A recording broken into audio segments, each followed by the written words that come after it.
I'm welcoming Joanna Summerscales and Bill Brooks, and our surprise guest, John Dillon, later on, who will join us.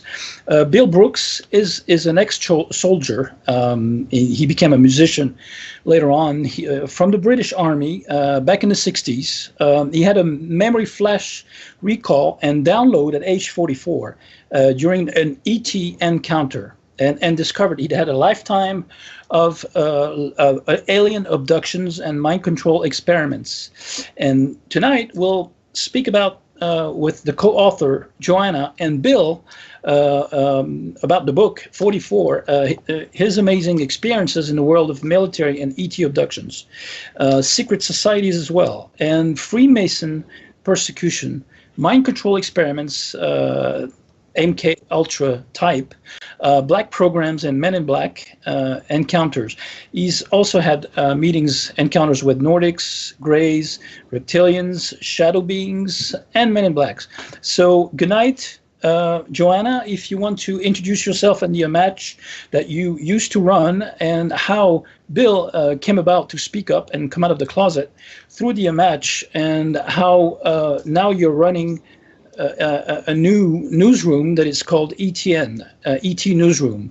Yeah, thank you, Mark, and thanks for having us all on, along with our surprise guest, who's actually John Sutton, not John Dillon. But anyway, the Amash project ran for 5 years, from 2011 till end of December 2015.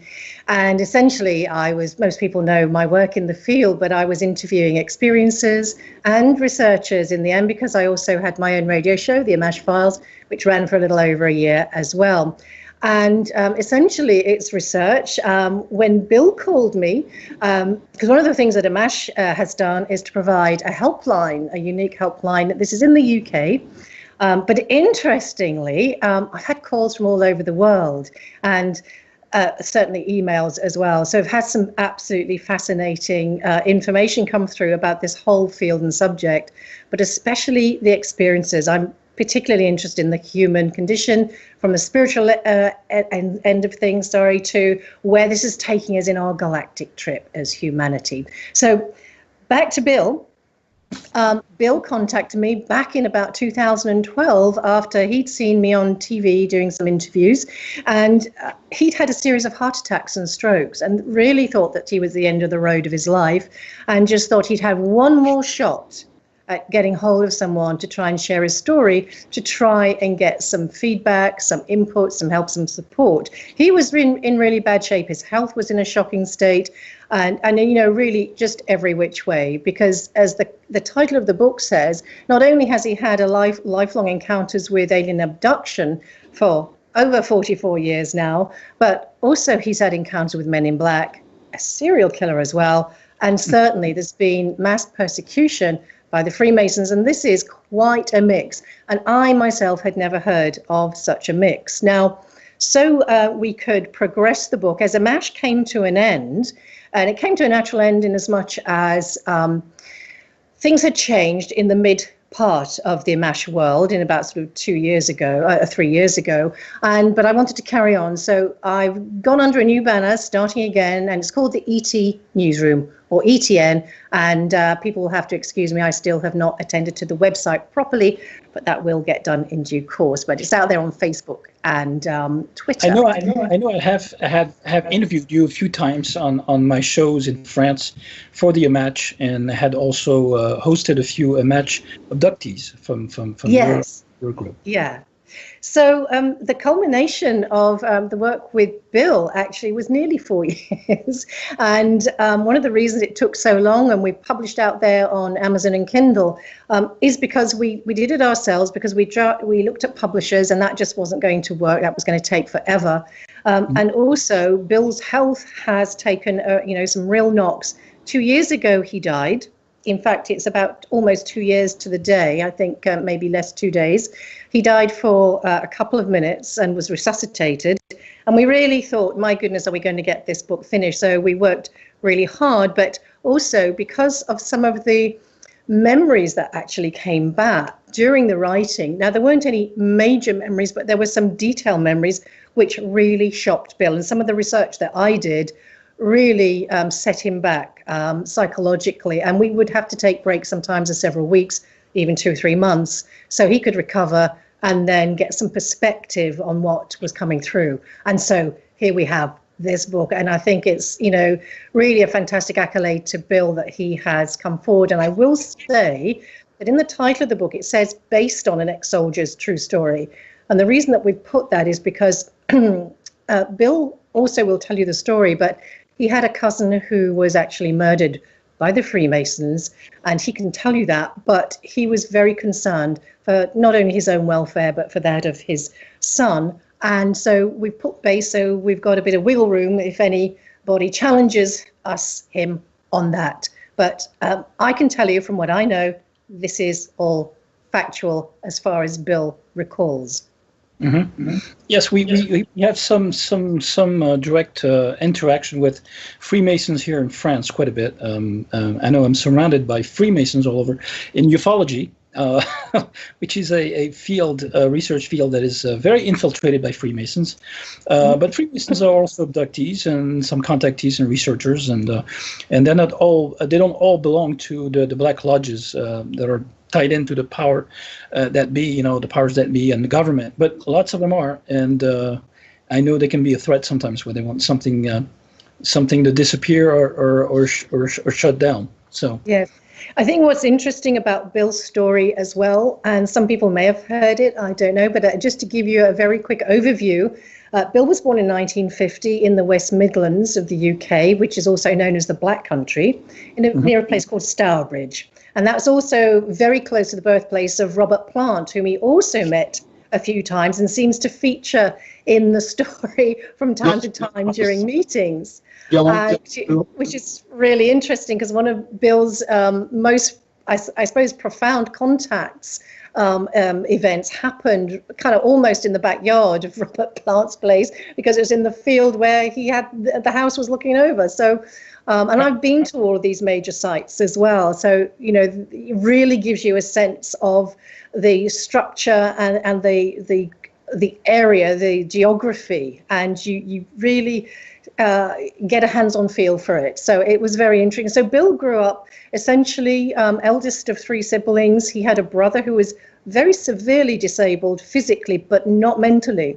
So that in effect meant that his mum was preoccupied with keeping that son alive, in and out of hospital a lot. So Bill, who had no education bar maybe 6 months when he was about 5 or 6, and again another 6 months when he was about 13, had no education, and his education was nature, the fields, the canals, the lovely woods. Apart from the association with his family, Bill's job was to, his father working away, Bill's main job was in fact to look after the house, make food, and pick his little sister up from school and take her there. And in between times, he would go off to these locations, which in those days, back in the 1950s, early 1960s, were completely isolated, very, very, hardly anybody went there. When I went with Bill, it's now also, it's not a crop field, it's grassed over, people walk their dogs there now. But the thing that happened in that field actually seemed to stop all crop production from there on in, Bill noted. Oh. So that's really an interesting point. So Bill grew up very raw, you know, grew up with this native intelligence, not believing in UFOs or ETs. And in fact, thinking you or I, Mark, we're completely, losing our marbles if we did say we believed in all of this. Yeah, in the ufology field, England is the major country for crop circles. So it's not astonishing. It's probably connected to those sacred sites and ley lines that have crossing over. Well, I don't know whether you want to bring Bill on just to tell you about that particular event, because it's the only occasion that I'm aware of that anybody was actually in a crop circle as it was being made. And that encounter that he had was actually with the Nordics for the second time. The first time was when he was 5, but this time was a profound time, and it was a contact and not an abduction, probably one of only 2 contacts, and both with Nordics. So that is so amazing. Sure, we can bring him on in a few minutes. I just wanted to say that actually Bill had a hypnotherapy session with Barbara Lamb, right? She's No, also no, he was going to actually. Well, he okay. thinks it's Barbara. Well, we both think it must be Barbara because there was no one fitting that description who was around at the time. I think there was an attempt, and then there was a neighbour with a lawnmower going, so that kind of precluded any peace and quiet. And I think Barbara, didn't want to continue, or it wasn't appropriate to continue at the time. So Bill has, in fact, never been through any hypnosis or regression at all. Now, I'm a regression therapist, and Bill has had so much memory return after the age of 44, as you said at the beginning. He had this incredible download, a little bit like a near-death experience, in fact, where he saw his entire life go before him, and incredibly all the ET stuff, which he actually didn't believe in, that his cousin and his brother had been trying to tell him about in years past. That So, happened in 1994, right? It happened in 1994. 1994, Right. yeah. Okay, yeah. Going back to Barbara, I mentioned her because I met her in Paris, and she told me about her crop circle, tours in England, and that she was doing, leading, and also her experience on board a ship, a craft that was actually drawing crop circles when she was on board. Oh, So, wow. yeah, so that was How pretty fascinating. amazing. That sounds interesting. I'd love to talk to her. Yes. Yeah. So I was just thinking, Mark, there are so many stories that we want to kind of mention, so many events of Bill's, but the Nordic one is very interesting because they also mention the reptilians in their first encounter with Bill, where they have any conversation, and they also talk about God, or God is mentioned. And I really would love Bill to talk about that, because those are two huge areas of interest for people. You think it would be better for Bill to tell us about his big recollection event, at 44, perfect, yeah. and then we can go back to all the flashbacks. Sure, whatever you like. Bill, So, can you tell us? would you like me to run through that? I'm very happy to do that if you like. Sure, go ahead, and then we'll have Bill in. Okay, okay, Bill, I know you can hear me, so if I'm missing out any bits, I'm just going to do a really short version of it because there's so much to get through, and I want to spend time with the special guest who could come on with us, which is fantastic.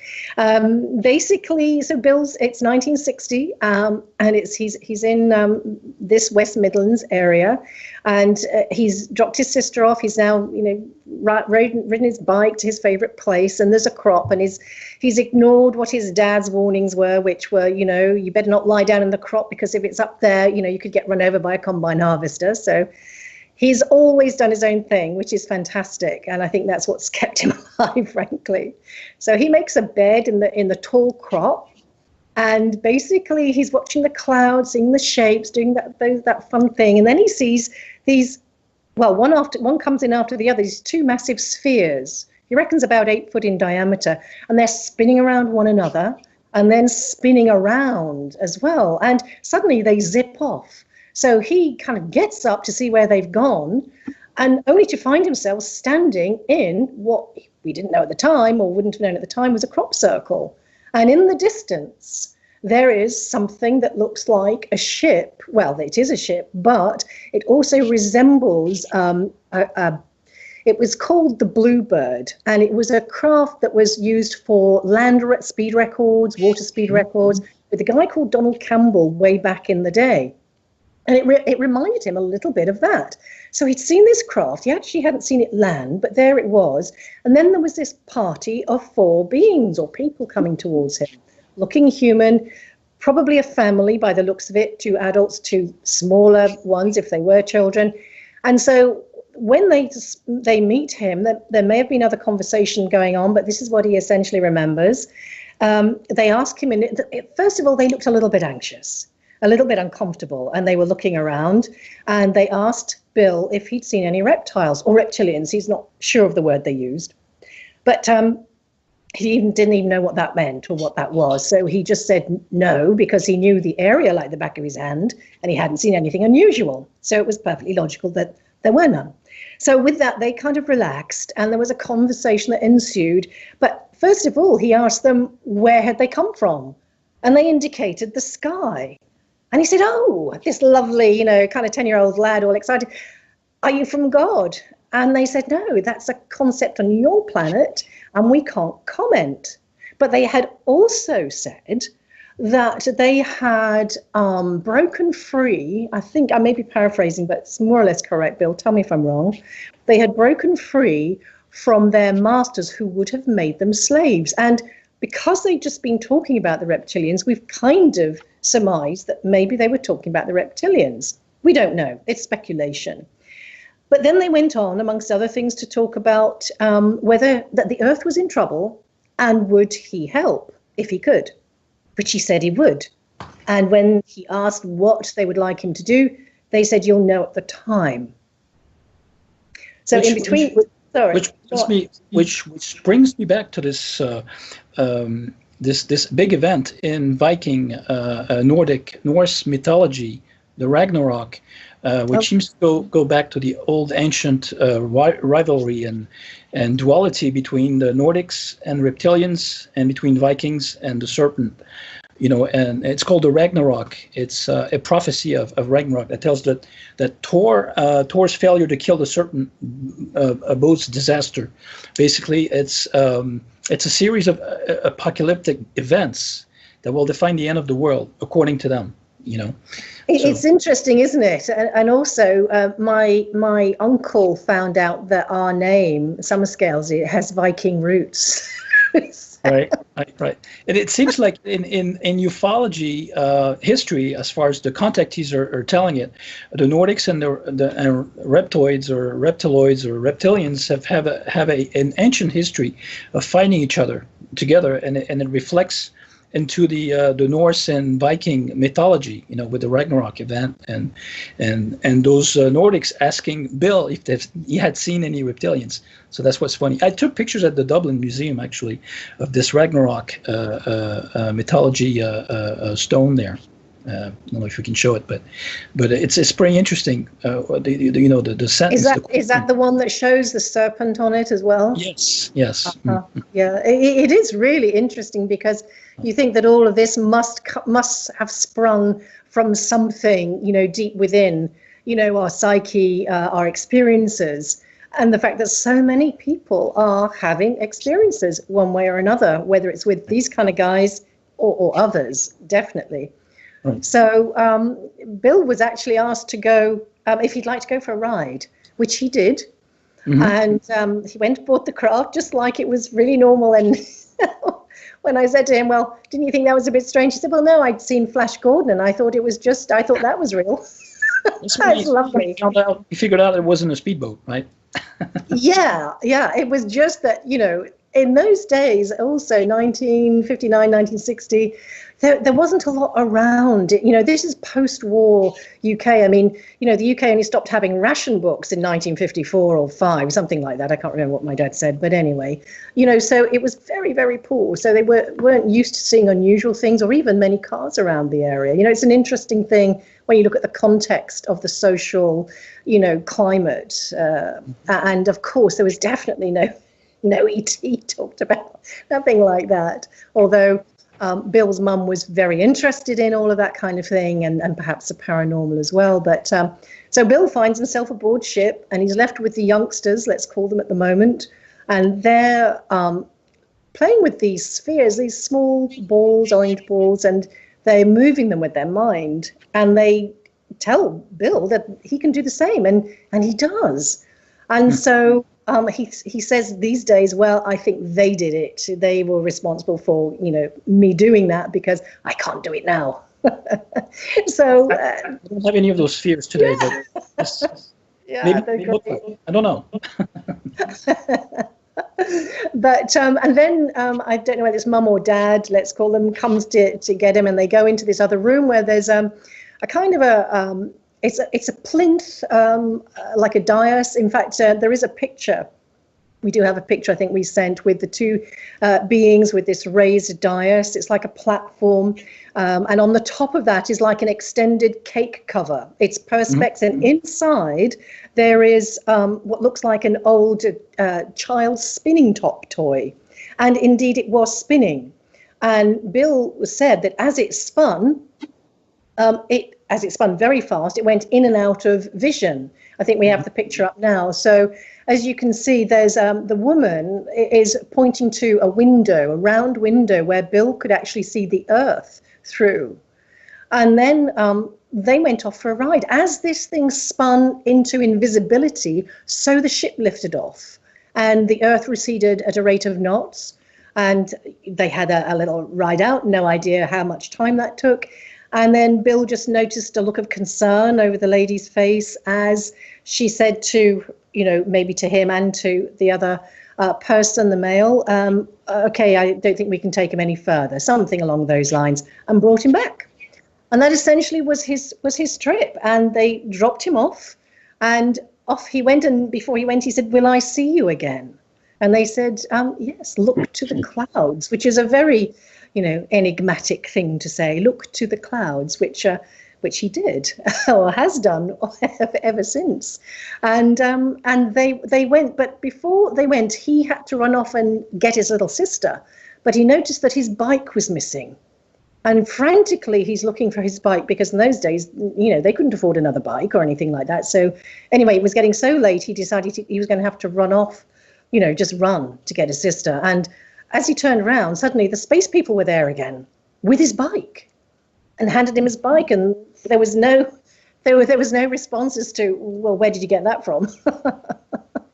And anyway, that was it. He beetled off to get his sister and off they went. So that's the nuts and bolts of the Nordic story. But it is astonishing because, there's this little guy, 10 years old, not at all aware that this is one of the most extraordinary events that a human being can have. Right, exactly. So, and he recalled all this at the age 44 in 1944. Yeah. Right. Can he tell us about? Oh, can you tell us quickly about this recollection event, this encounter that seemed to be like an NDE download or sudden download of flashbacks of all his life? Yes. Well, if I give you the lead up to it, and then Bill tells you the actual event, because it is extraordinary. He was actually working as a professional musician at this time, and he was on his way back from a place called Porthmadog, and he was coming over the Berwyn Mountains. And the Berwyn Mountains is also famous or infamous for having an alleged UFO crash back in 1974. But not that he knew that. He didn't know that then. But anyway, so he notices, but he doesn't know this until he gets indoors and has this NDE experience, 2 or 3 hours later. There's a UFO in the sky following almost the contours of the land, but it is also, he's got a big old Volvo car and they've got these big long bonnets, and it's actually reflecting in the bonnet of his car. And so, and we did this trip, Bill and I went along this road because he thought he'd lost a few miles, but actually he lost 26 miles, which is quite a considerable distance before he kind of regained his consciousness again. Now, all drivers, myself included, have had that time when we have kind of lost our sort of conscious driving experience, and then we suddenly click back in. But there's nothing untoward about that. Well, he just thought that had happened. And then when he got home, he parked up. And I've been to this location, and I won't give you the exact name, but it's not too far from Oswestry. And he said there was this astonishing image. And it was about a 300-foot tall, conical shaped, with the cone shaped large at the top as normal cone shaped, probably going down into about a 20-foot, maybe going slightly smaller. And it was absolutely covered with sort of electrical activities, as if there were sparks all around it. And it was very huge.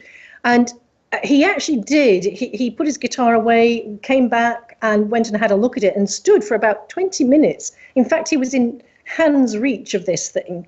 And he was just observing it and thinking, wow, isn't that clever? What they can do with lasers these days. This is almost outside his front door. Did he feel any strangeness or electricity or getting his hand? I think it was electrical. From his description, it sounds like it was an electrical activity that was occurring. I mean, he actually said it reminded him, as a singer, of the song Crystal Chandelier, because it was just like a massive chandelier as it just hung in the sky. And because I think there was a fair over in Oswestry, which is about 5 miles distance, he just thought, wow, this is some fantastic laser show. I mean, back in, 1994, perhaps they did things like that. But that's really what he thought, because he was so, up until the age of 44, Bill has been completely mind controlled and compartmentalized to any of this. I mean, as I've been working with him, I've got frustrated myself sometimes and said, how can you possibly not have known X, Y, and Z, mainly the whole story? And he said, I don't know, but I didn't. But when he had the download, which is about to happen in a minute, then he knew unequivocally that all his life, up until that age, he'd been an abductee, and his brother and his cousin were correct. And as he says, if he hadn't had another abduction after that age, he'd have honestly thought he was going through some kind of mental breakdown, because he was also having, he'd just been through marriage difficulties and the loss of his mom and brother. He'd had a very difficult time leading up to this event as well. But I think it would be great for Bill to pick up the story and tell you himself about the actual download, because it is such a mind bender. Yes. Hi, Bill. Hi, can you hear me all right? Yes, perfect. Right, where do you want me to come from, Joanne? Well, I've just described the great, huge 300-foot tall thing that was in your, almost outside your door, and that you've just gone back in, and you're going to relax and chill out after your session and do a little bit of analysis. So why don't you pick it up from there and see? I think you try to turn on the TV or something, right? Sorry? I think you tried to turn on the TV at that point, right? Yeah, no, what happened was, after I saw this, Joanne described the crystal chandelier, I described it as, in the sky, I got bored watching that. and this, I just thought it was a laser show or something, I didn't believe in any of this. I went into the house, did my normal trick. I've got a very expensive, I did have a very, very expensive guitar at the time. Always put it in the house. The rest of the equipment I left in the garage, lock garage. And I went into the house. Sorry, I got distracted. So you just went into the house? Yeah, I've lost it. Sorry, I got distracted. Someone came in. I went into the house. Into the house. I sat down, as I normally did. Got a cigarette. Got a brandy. Think about the show, or think about something else, just to relax, to try and relax. It used to take me a couple of hours to relax, to go to sleep after gigs. So I used to sleep in the day, and I was awake all night. So I'm still the same now. I always have been. Sorry, I lost it. Sorry, I've got it now. I've got it back. As I sat down, rolled myself a cigarette, poured a brandy. I got the TV on just for some background, very low. I don't think I had the sound on actually. And I was sort of sitting there relaxed, watching the wall, looking at the wall TV, and the walls seemed to shimmer.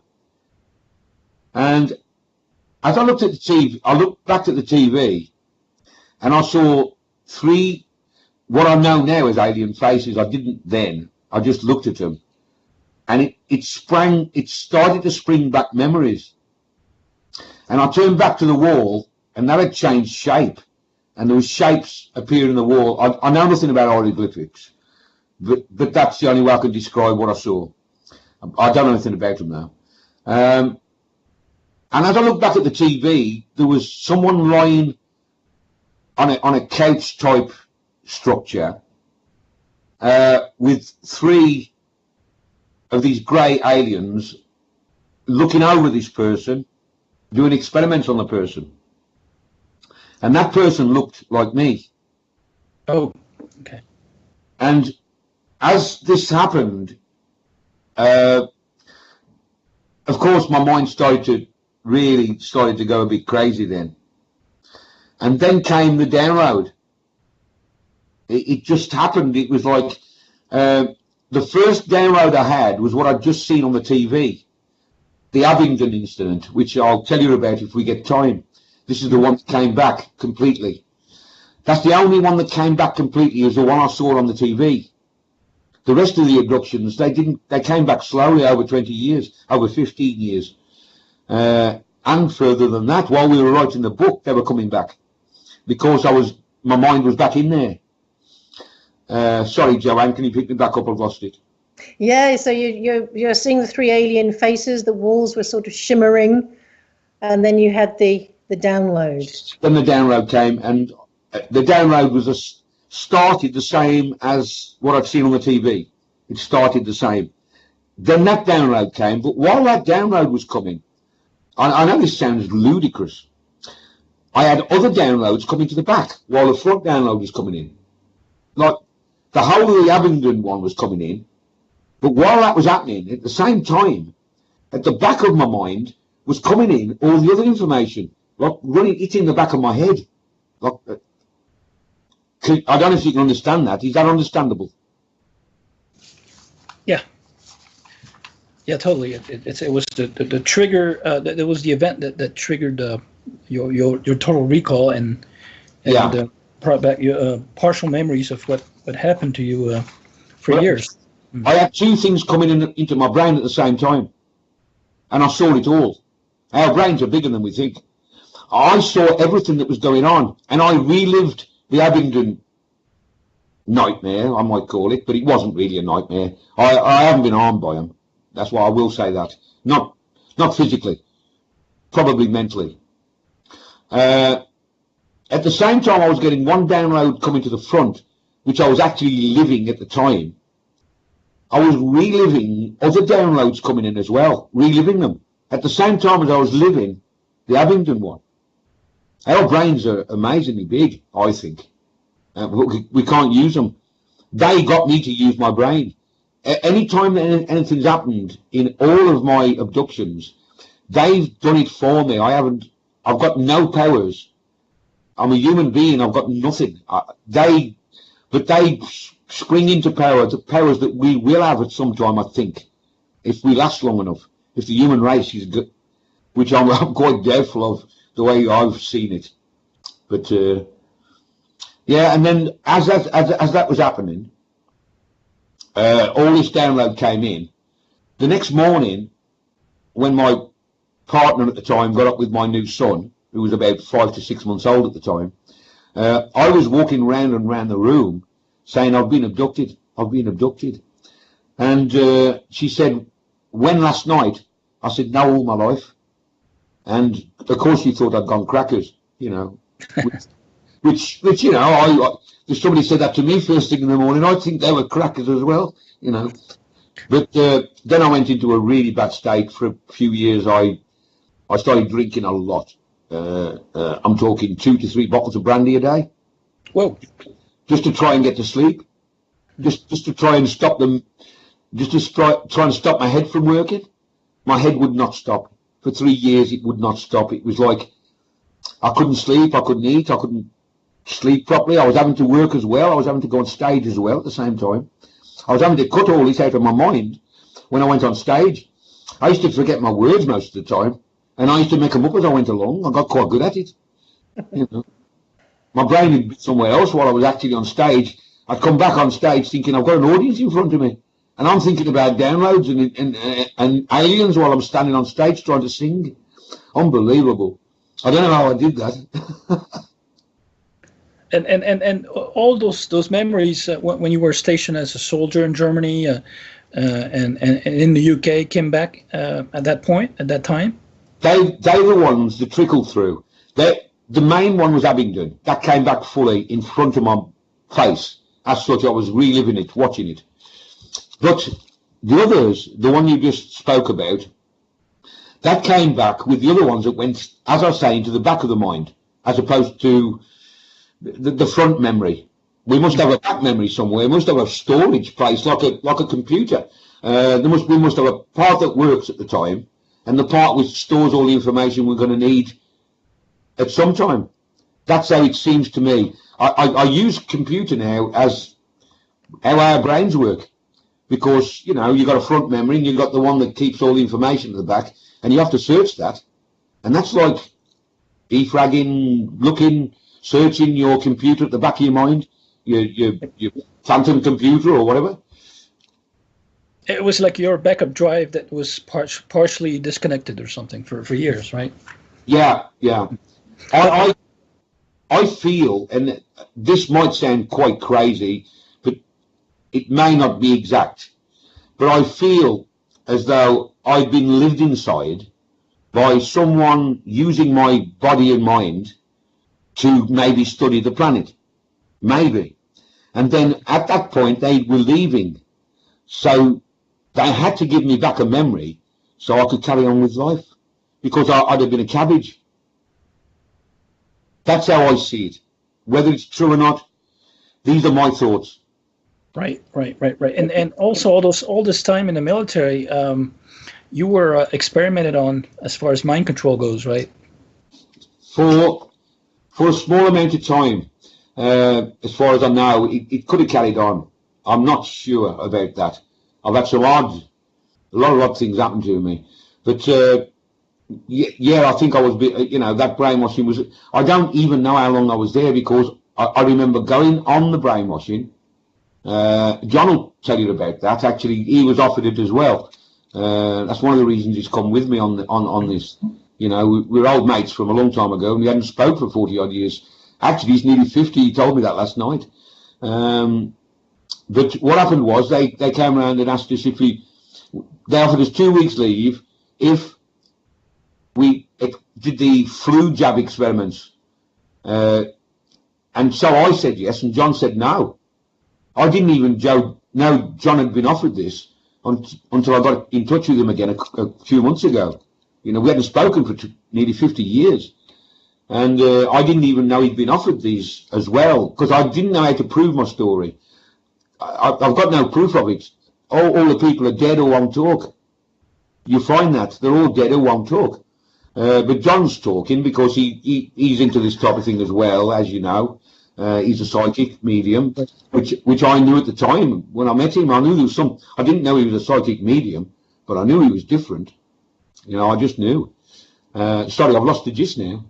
Well, I just wanted to say, Bill, also that this was in 1968, and this was not too long after you, in fact, joined your regiment over in Sennelager, Germany, and the mind control experimentation, we think, took place elsewhere. So perhaps just pick it up from what happened there, because no sooner were you going to say, okay, you'll do it, then you suddenly found yourself elsewhere.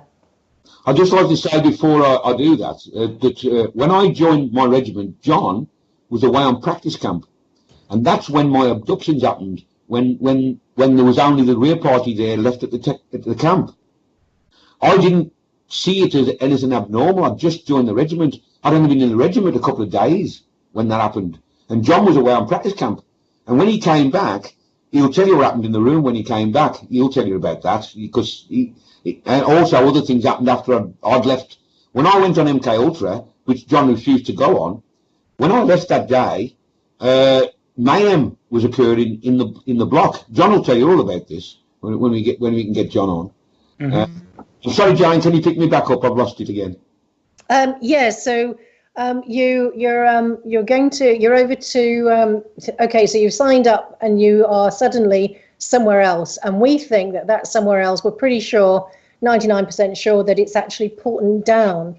But you had no memory of going there at all, just that you came to there, came to consciousness there, and clearly you'd been given some hallucinogenic drugs. That's right.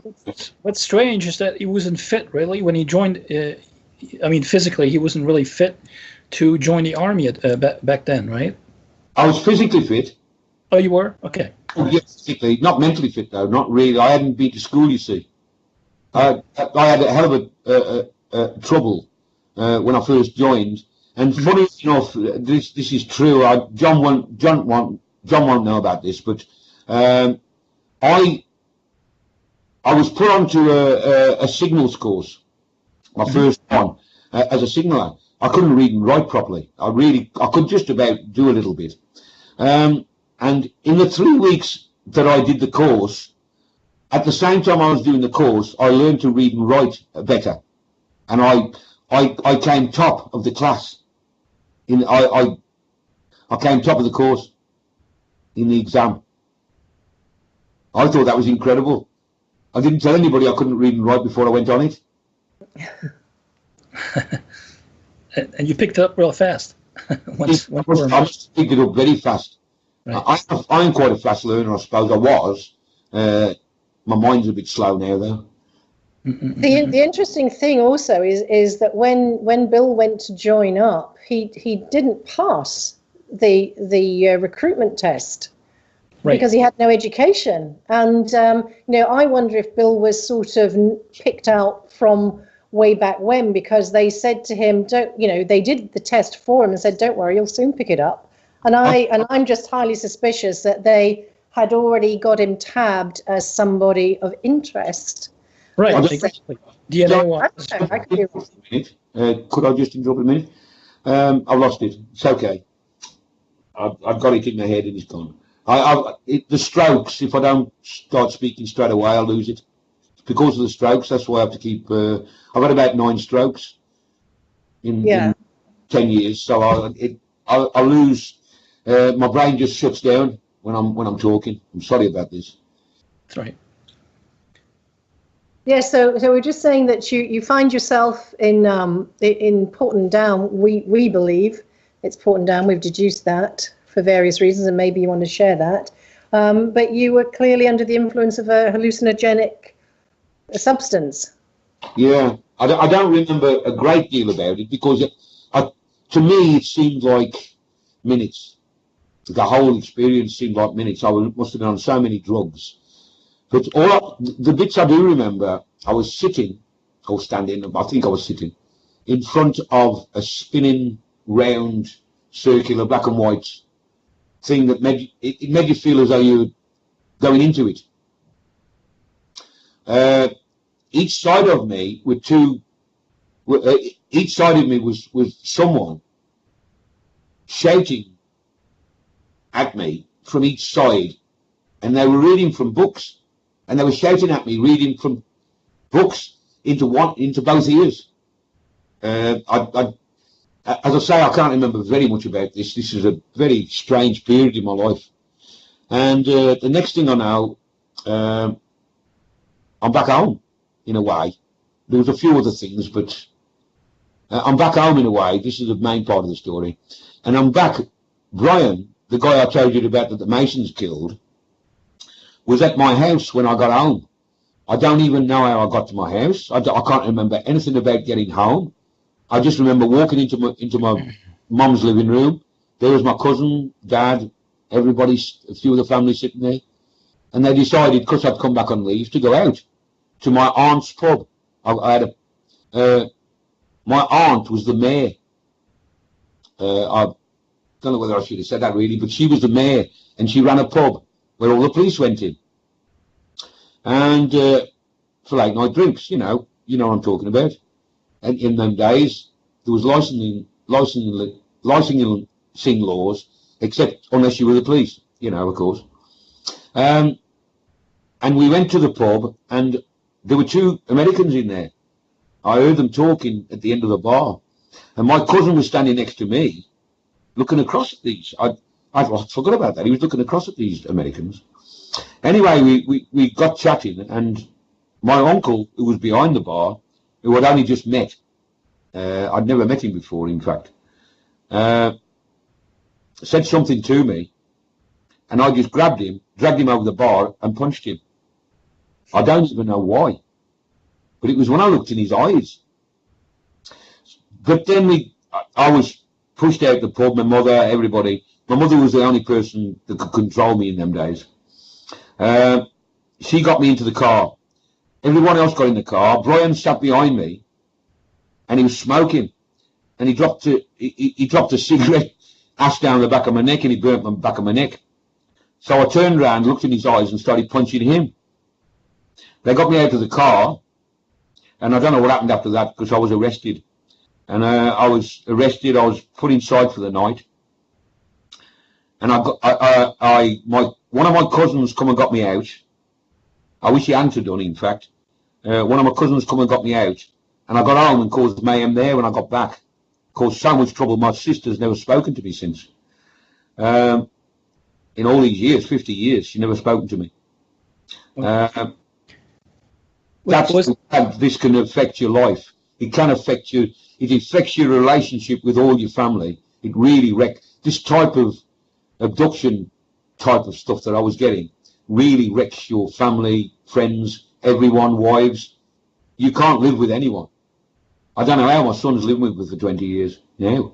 I don't know any. I think also, Bill, the thing is that came out of that mind control experiment on you that you were clearly subjected to was that you could not, from that time on, look anybody in the eyes seriously without wanting to kill them. And that was a real thing. So that's been a really big issue for you all your life. It's now muted, thank goodness for that. But, because you are the person you are, this incredibly, strong-willed person, it's as if they were priming you to be some kind of, maybe Manchurian candidate or something, I don't know. But certainly you were never the same, and it really, really, affected your life. And gosh, years to get over it. It took years to get over that problem. The problem, I couldn't look in anyone's eyes. It took me years. It took me years. I'm not like it now. It's sort of gone now. Unless there's someone I don't like, that's different. But it's gone now. That major problem I had that problem for maybe 20 years. Maybe 20 years I had to look. And people, when I was having an argument with someone, they used to say that I was not telling the truth because I wouldn't look in their eyes. The only reason was I'd feel like ripping their head off. I had to look at the nose, mouth. I had to look near the eyes so that they didn't realise I wasn't looking. But I used to look at the nose of people. But did that start with the army, or were you really aggressive before you joined the army? I wasn't aggressive at all. Okay, see that's part of the that's a side effects from the drugs or experiments that they did on you with mind control. Was it the same year that you took part at the mass abduction event in the army? It was a week after. Okay, all right. It was within a week after, maybe even less. I may have come straight off the abduction and gone straight to there. I'm not 100% sure. I can remember John coming into the room. They came back off the exercise they were on. I hadn't met John till that day. I can remember him coming into the room because there were 4 guys in the room. John reminded me who the one was, one of the guys. But I remember John distinctly because he was different to other people I'd met before. There was something about John. I don't know if you understand that. But John saw something in that room. He'll tell you about this, this all happened within a fortnight, 2 weeks. I had the abductions. I joined the army. I had the abductions within the first week I was in. I joined the regiment, sorry, not the army. I joined the regiment the first week I was in. John was away. All these things were happening. I was having the 2 abductions while John was away on practice camp. And then when John came back in, I met him and we had something strange happen in the room. He'll tell you about that. Mm-hmm. And then the day after this thing appeared in front of our beds, I went on to MK Ultra the next day. It was a very mixed up time. Very, very quickly, things were happening so quick. Yeah, it was really intense. But I think, why don't you just go ahead and tell them about this mass abduction? Because this is really extraordinary because, it involves maybe human beings pointing guns at people saying, go towards the light and yeah. So Bill, why don't you tell that, because that's not a long story, and then maybe we can bring John on to tell us what he experienced. Yeah. I've got an echo, haven't I? Can you hear me okay? Yes. Right. As I say, I joined the army, did the 3 months training, went to my regiment. As I got to my regiment, I've just told you part of it. Everyone was away on practice camp. There was what they call a rear party, means probably about 50 guys left there or something, I don't know. Well, 15 of us were put onto an exercise. Now, I didn't know these guys. I didn't know anyone. But the one person I knew was a guy called John Jerems. Me and John have just been talking about this, actually. John didn't know him either. His name was John Jerems. I know they exist because I spoke to his brother. I know they exist. We were put on this exercise with about 13 other guys. John and I were left at the end of a track while the vehicles pulled into a field about 200, 300 yards up this track. Me and John were left at the end of the track on guard. We've got nothing to guard, but that's procedure in the army. Put a guard out. We'd been there a couple of hours, sitting there, smoking, chatting, getting to know who we were. He told me where he was from, Stoke-on-Trent. And we didn't get relieved, and it started to get dark. Well, in front of us was like an orangey, purpley mist coming towards us. And I, being a new soldier, didn't know what it was, but John said it could be a mock gas attack. So we went back to the vehicles. I woke up an NCO, who I believe I know the NCO, but he's not admitting it. John will know. I'll talk to John about this. He knows who it is. And I said that John said there's a gas attack, orange mist coming up. And he said it's impossible. We stood down, which means the exercise is finished. And of course we said, thanks for telling us. Nobody told us, you see. So we went back to the vehicles. We couldn't find anywhere to sleep. You never ever sleep under a vehicle. Not the heavy vehicles anyway. Well, none at all really. And we found on top of a Saracen, we used to call them an armoured pig. They're a very heavy vehicle, armoured vehicle, 2-inch thick armour or something. Very, very heavy. On top we keep the Hessian and camouflage nets. And he's quite soft. It's soft on the ground anyway. And so me and John got on top of there to lit a cigarette, thought we'll sleep here. As that happened, what happened next? We saw a light and something looked like parachutes coming down into the field to my right, where some of the vehicles were parked. And the light was very, very bright. It was a very, very bright light. And I saw the guys who were fast asleep starting walking towards this light.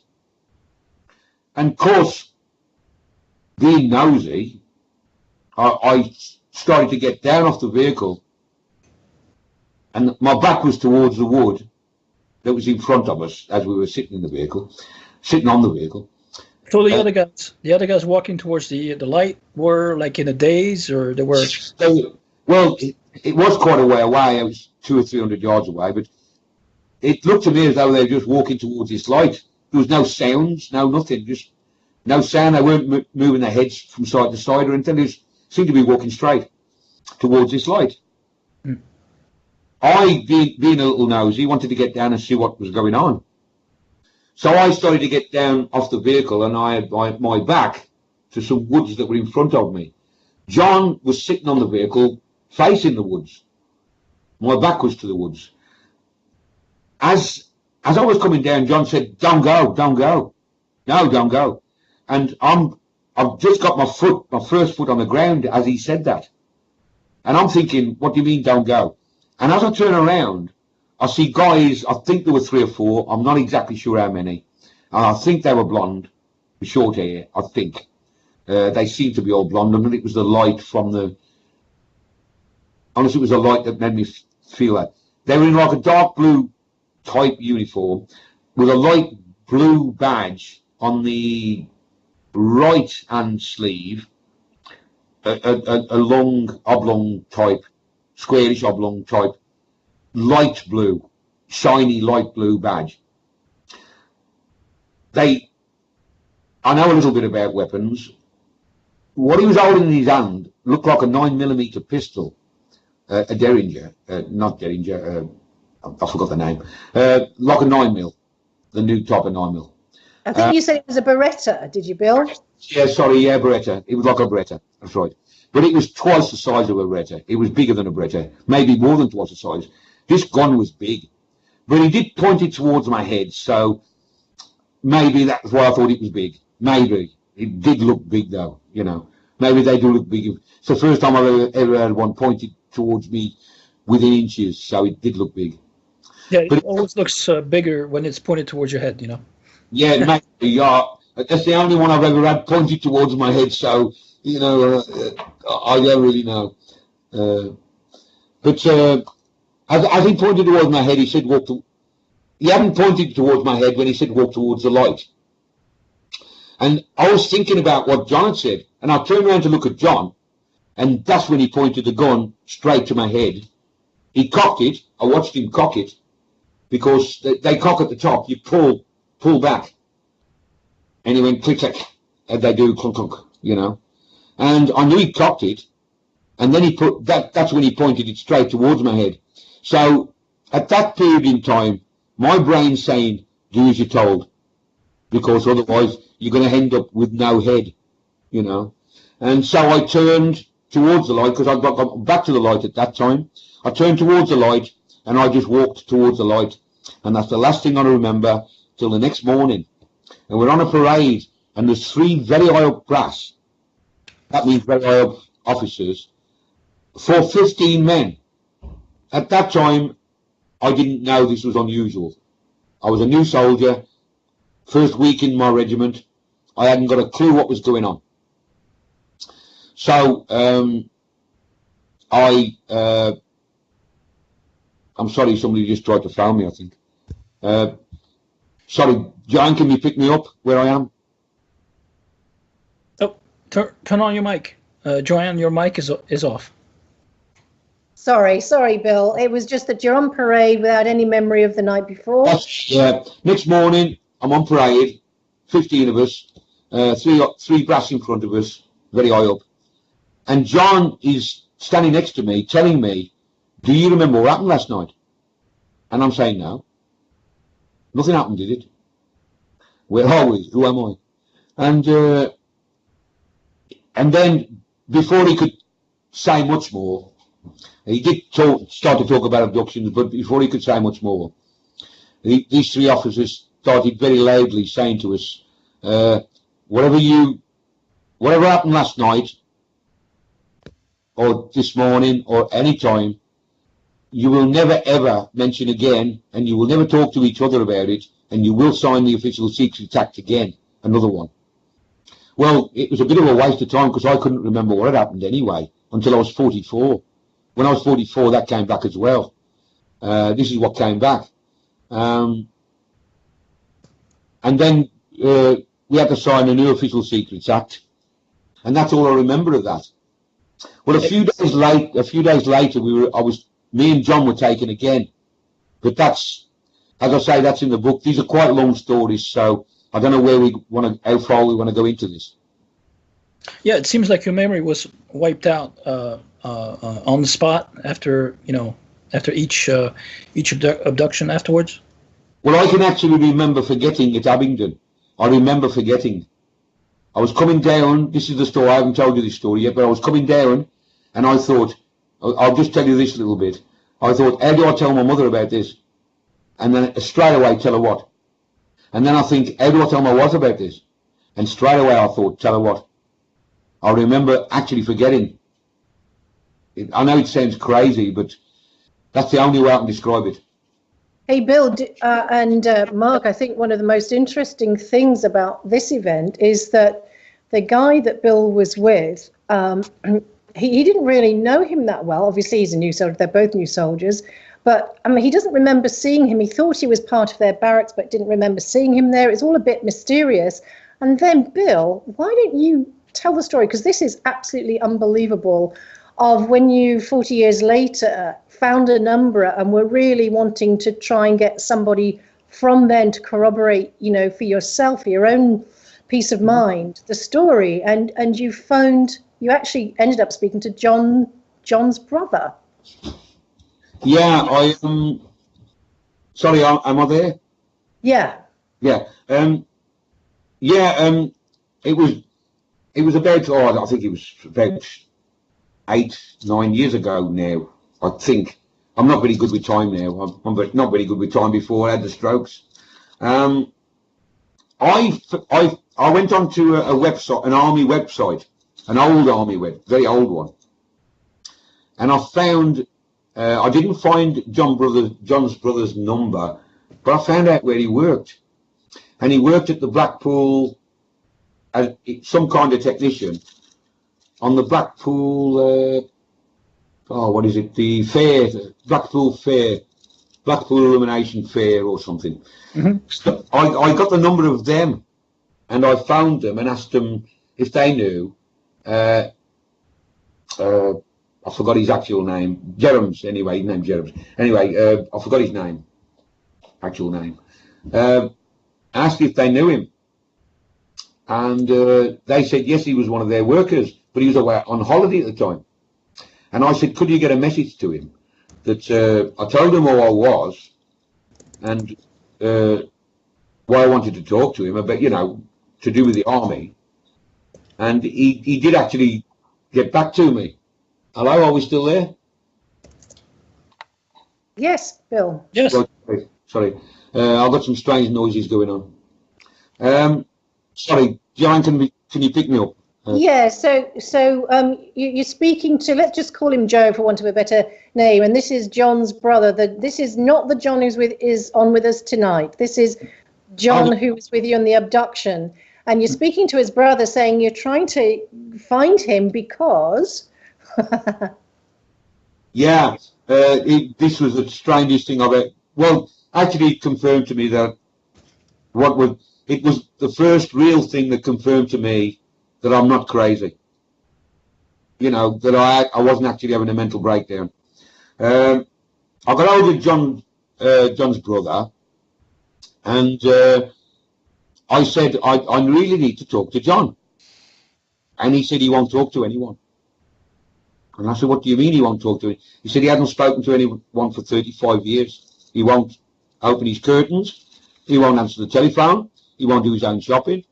He lets people drop it through the door.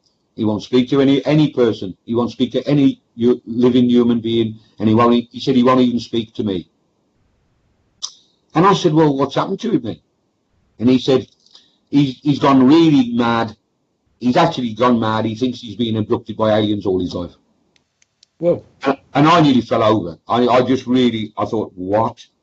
And I said to him, I must speak to him. He's not crazy. It's happening to me as well. It's happened to both of us while we were in. And he said, well, I don't remember you very well. He said, I don't remember you. I said, I never spoke to you once. John introduced me to you once in the barracks. And said you were brothers and you actually started fighting while I was there. And he said, I remember, he said, you're right about what you're talking about. He said, I don't remember you. He says, but John won't speak to anyone. And we had to end the conversation by then nearly, because he then told me that they weren't in the army. Well, he said to me, when did this happen? And I said, 1968. And he said, well, it couldn't have done. We were in the army in the mid-50s. We weren't in when you were in. And I just lost it then. I just thought, it took me a few weeks to go back into looking, because I couldn't handle that. It was just so crazy. And what was also a little bit crazy, if I may just say, was that on the day that you were all being told not to say anything to each other about this mass abduction and the one at gunpoint, that you noticed that although BD, that's battle dress, was still used occasionally, or bits and pieces of the uniform were used, it wasn't generally used. It was now the modern camouflage outfits that we see, except on that day, you said to me that you remembered that most of the guys were in BDs, battle dress. I wouldn't say most. Oh, okay. Sorry, I misunderstood then. Yeah, I wouldn't say most, because even 4 people wearing BD would have been very, very unusual then. Yeah. Which I didn't know. I didn't know on that day, because I only just joined the regiment. Yeah, sure. I didn't know that until I started finding out about the dress of that regiment, because during training, really, you don't know anything until you get to your regiment. Well, I didn't only been in the regiment a week when this was happening. So I didn't know the procedures, and I just took it as normal. I don't now, but I did then. Right, and this shows basically the collusion between the army and ETs.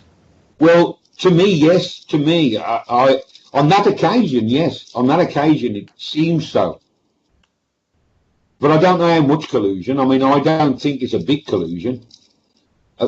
Put it this way. They waited till the camp was empty, nearly, before they did that to us. The camp was empty, near enough. Only the rear party left. As John will tell you, they were around practice camp when I joined, you know.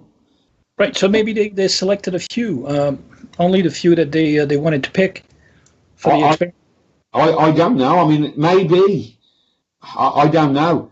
Maybe it was solely for me. I don't know. I haven't got a clue. It just seems.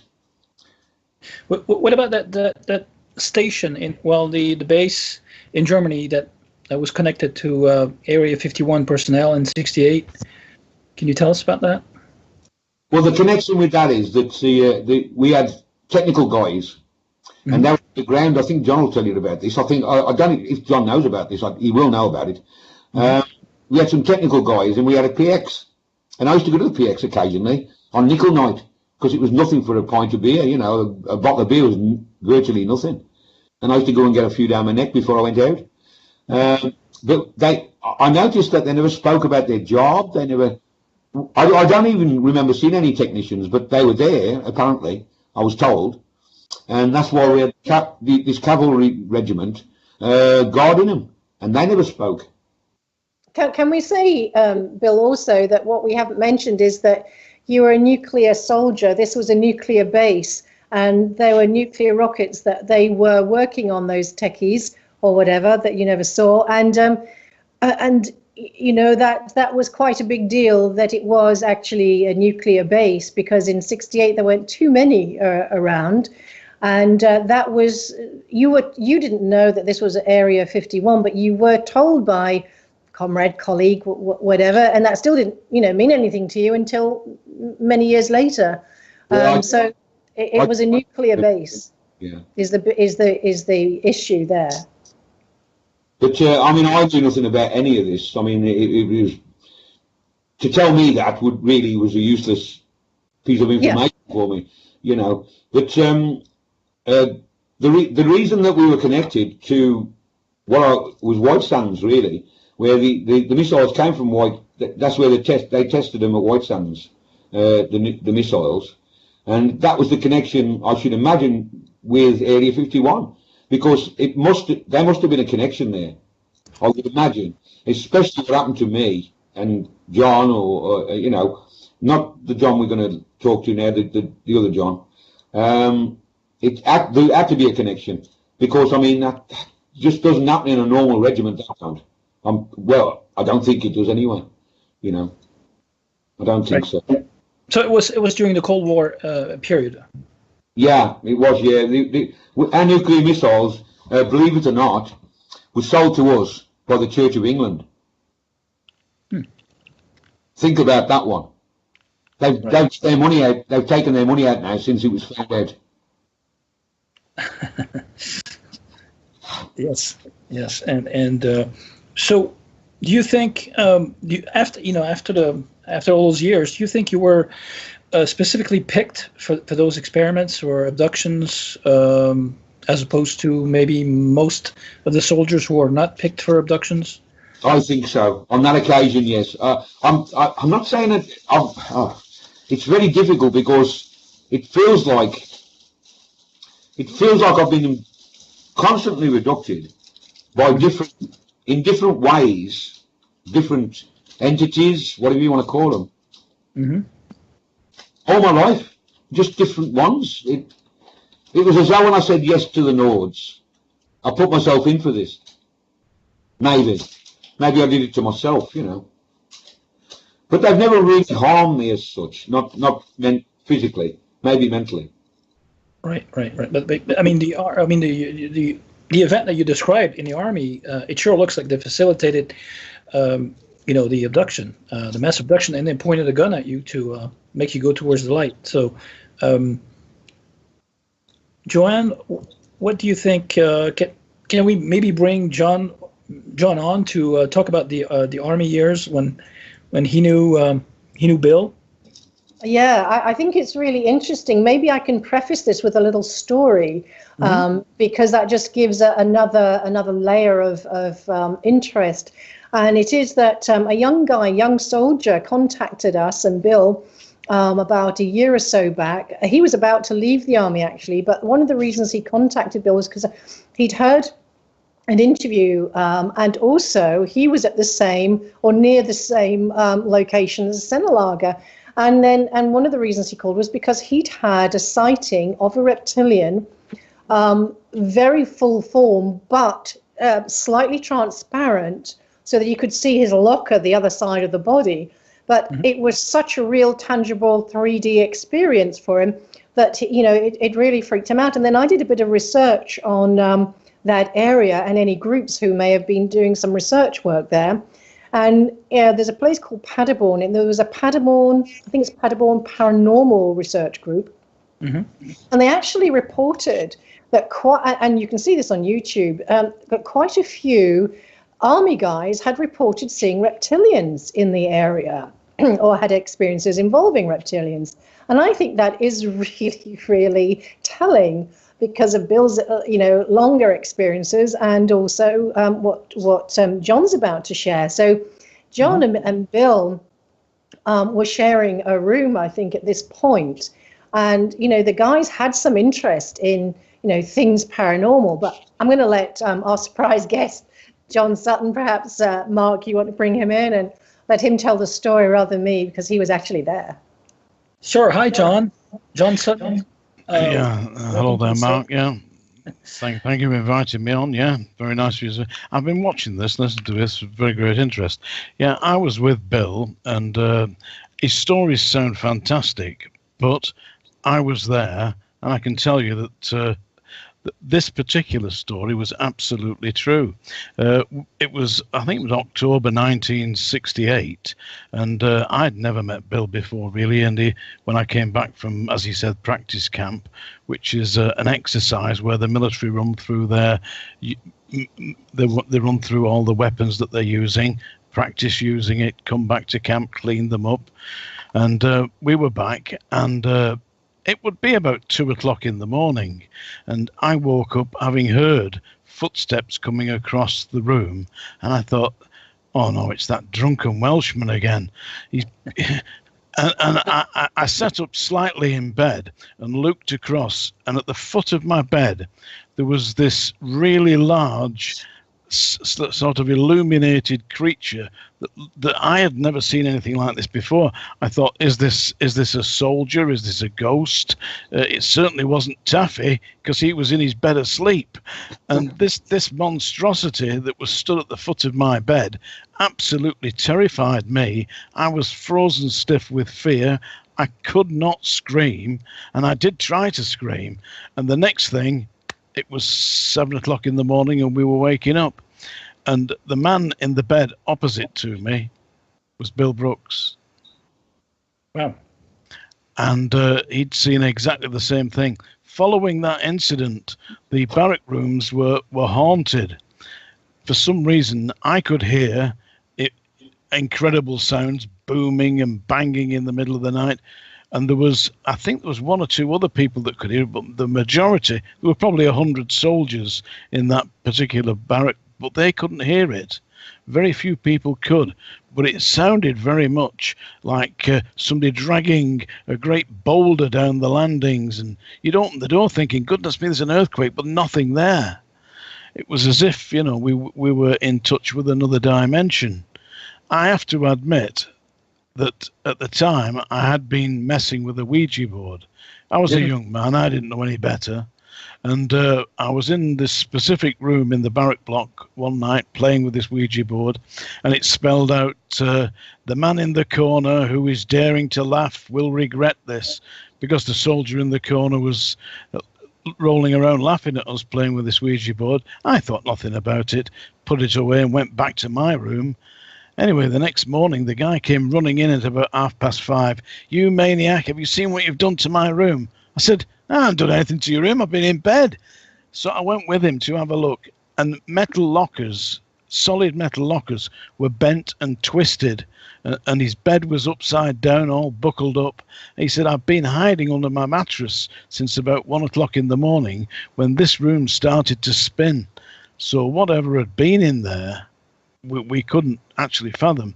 I reported it to the sergeant majors, and they said, right, okay. So they moved him out and shut the room up. And shortly after that, the incident stopped. When Bill was talking about being involved with American personnel and Area 51, yes, there were. We were dealing with, the missile was called the Honest John, and it had a nuclear payload.